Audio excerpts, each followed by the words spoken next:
Here is why your software engineering resume is invisible and how to fix it.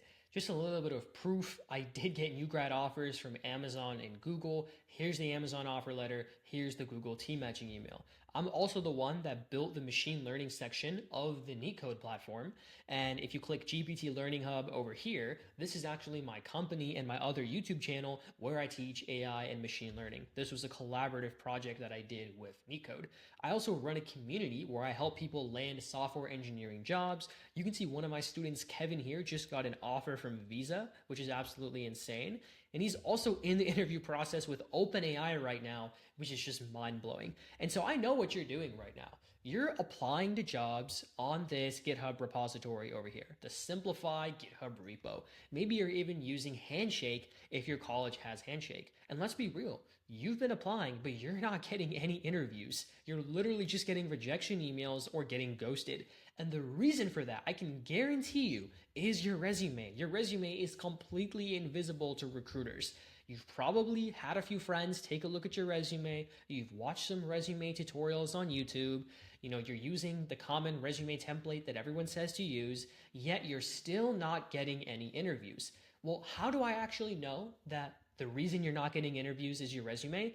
It's because I have mentored in this community hundreds and hundreds and hundreds of people to land software engineering jobs. And every single person that has come to me has never, no one has ever had a perfect resume. I always find 5 to 10 mistakes in every single person's resume. And now I'm going to go over what you actually need to do to fix your resume once and for all. So there's a few things. First things first is to fix your titles on your resume. So on so many people's resume, their titles are so scattered. It's like research assistant, back-end developer, full stack engineer. All their titles are different. And that is a big, big, big mistake. Recruiters do not like that. Recruiters like it when all your titles are the same because it makes your experience look so much more cohesive and consistent.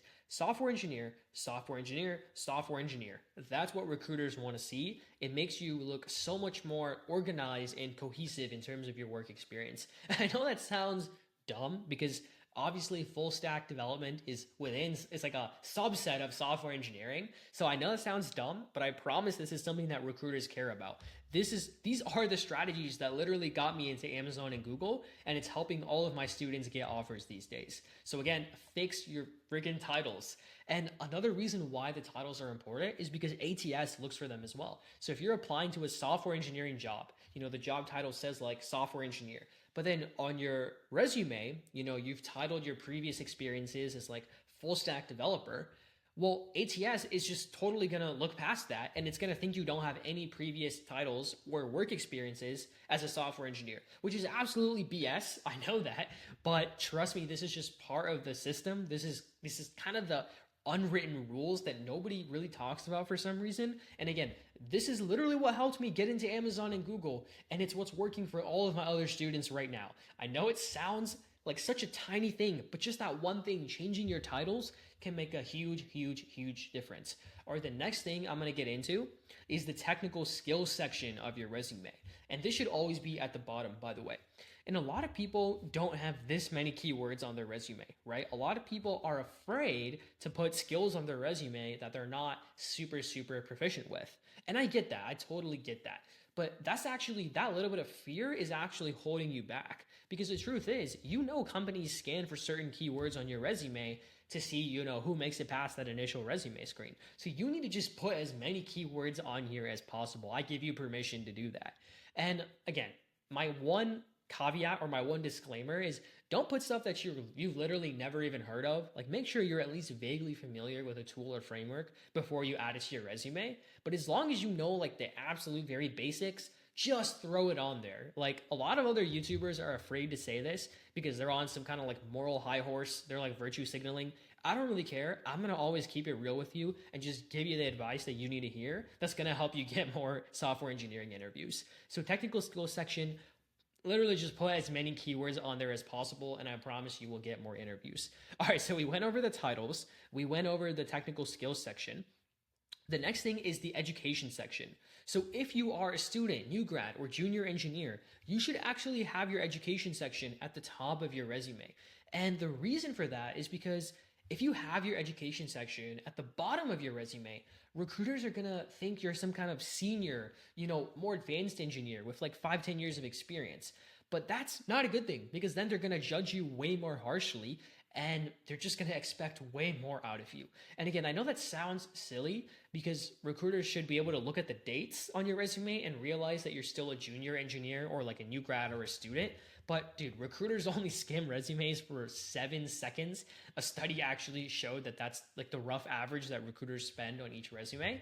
And so you have to make it super, super simple and clear for them. Just put the education section at the top so they know that you're like a new grad or early career engineer, and they'll be way more lenient with you. Education section's got to be at the top.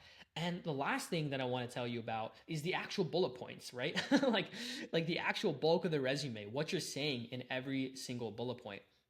And what you need to do is you need to have as much quantitative impact and metrics as possible. A lot of people are afraid to put these metrics on their resume, right? Because they're like, oh, what if they like ask me for proof, and what if I can't validate it, and what if I can't defend it?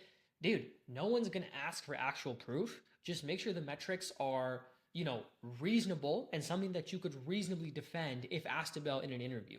It's okay if you don't know the exact, percentage impact of your work in your previous experiences. It's totally okay to give a rough estimate as long as it's an educated guess that you can defend. And again, this is what I really give as like advice to all of my students, and it's been a game changer for them. Again, you can literally see here, before Kevin was working with me, like dude, he wasn't getting any interviews at all, and now he's in the interview process with OpenAI, and now he's even got an offer from Visa, and he's like, I'm not satisfied with this, I think I can shoot higher.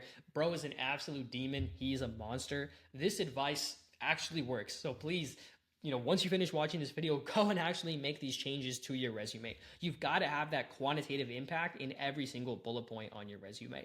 And if you want that one-on-one guidance from an entire team of FANG engineers, and we actually guarantee that you'll get a big tech offer by the end of our program. And if you don't, we'll literally just give you a full refund. That's our policy. So click that link below, book a call with me, and we'll assess what your job searching strategy has been so far. And we'll come up with some kind of game plan for you to get an offer as soon as possible. And if you're interested in our mentorship program, we'll also see if you're a good fit for that as well. So again, click that link below, book a call with me.